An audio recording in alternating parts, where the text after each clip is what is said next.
সালমান শাহ সাধারণ মানুষের আবেগের একটি জায়গা অবস্থান করে নিয়েছিলেন অভিনয়ের মাধ্যমে। এই কিংবদন্তি অভিনেতার হত্যার বিচারের দাবিতে তার ভক্তরা জাতীয় প্রেস ক্লাবের সামনেই দুপুর ৩টা থেকে অবস্থান করেছেন।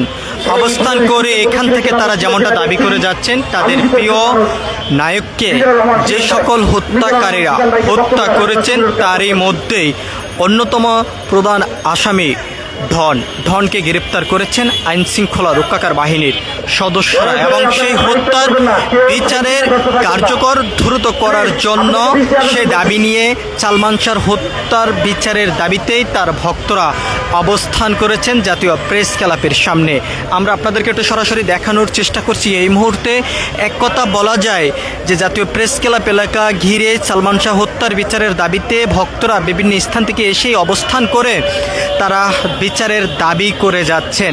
হাতে ব্যানার, পেস্টন, লিফলেট নিয়ে কিন্তু এখানে ভক্তরা অবস্থান করেছেন। আমরা আপনাদেরকে সেই বিষয়টি একটু সরাসরি দেশ রূপান্তরের ক্যামেরার মাধ্যমেই দেখানোর চেষ্টা করছি। অন্যদিকে অনেকে যেমনটা দাবি করেছেন, তার যে জীবনসঙ্গী, যার কাছে তিনি সর্বোচ্চ নিরাপদে ছিলেন, সেই জীবনসঙ্গী হত্যাকাণ্ডের সঙ্গে জড়িত এবং তার নির্দেশেই সালমান শাহকে হত্যা করেছেন ধন, এমনটি কিন্তু এখান থেকে দাবি করে যাচ্ছেন। এবং এরই মধ্যে আমরা দেখেছি গণমাধ্যম, বিভিন্ন সংবাদের মাধ্যমে এমন তথ্য উঠে এসেছে এবং এমন হত্যাকাণ্ডের ন্যাক্কারজনক নিন্দা জানিয়েও হত্যাকারীদেরকে দ্রুত সময়ের মধ্যেই বিচারের আওতায় এনে বিচার করার কার্যকর যে সকল কার্যকরগুলো রয়েছে সেটি দ্রুত বাস্তবায়ন করতে হবে, সে দাবি নিয়ে এখানে সালমান শাহর হত্যার বিচারের দাবিতে ভক্তরা এসে অবস্থান করেছেন। আমরা আপনাদেরকে একটু সরাসরি দেখানোর চেষ্টা করছি। এখানে বিভিন্ন স্থান থেকে সালমান শাহর হত্যার বিচারের দাবিতে ভক্তরা এখানে অবস্থান করছেন। এই মানুষটি সারা বাংলাদেশের মানুষকে চ্যালেঞ্জ করেছিল, আপনাদের মনে আছে? আমি শুধু উনার উদ্দেশ্যে বলতে চাই, স্বামীরা ম্যাডাম আপনি কোথায়? আপনি কোথায়? আপনি কি দেশে আছেন?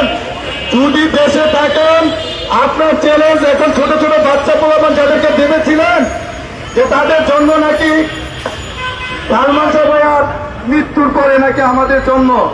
আরে আপনাকে যদি এতটুকু বলতে চাই, আপনার যদি বড় বড় ছেলে মেয়ে থাকতে পারে তাহলে আমাদের একটা বড় বড় ছেলে মেয়ে থাকতে পারে, যেহেতু আমি 1996 সালে আগে আমি সালমান শাহ ভাইয়াকে জড়িয়ে ধরেছিলাম।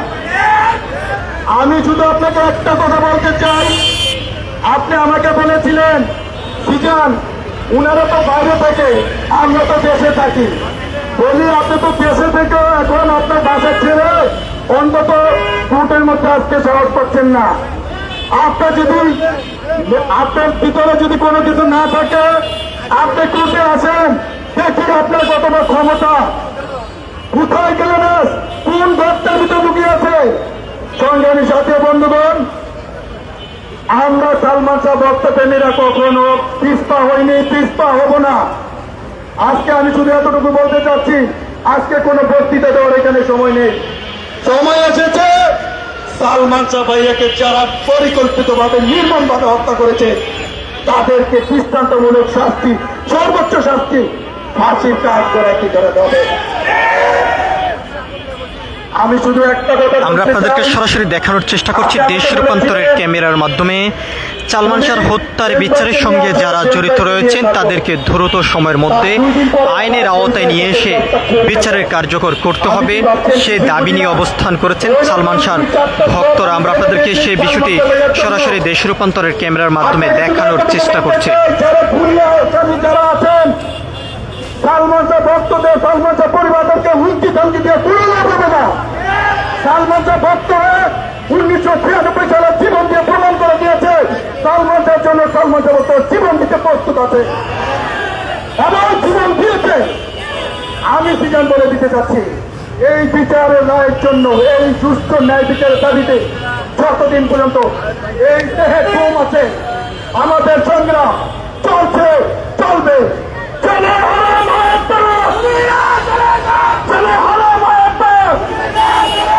ধন্যবাদ সবাইকে।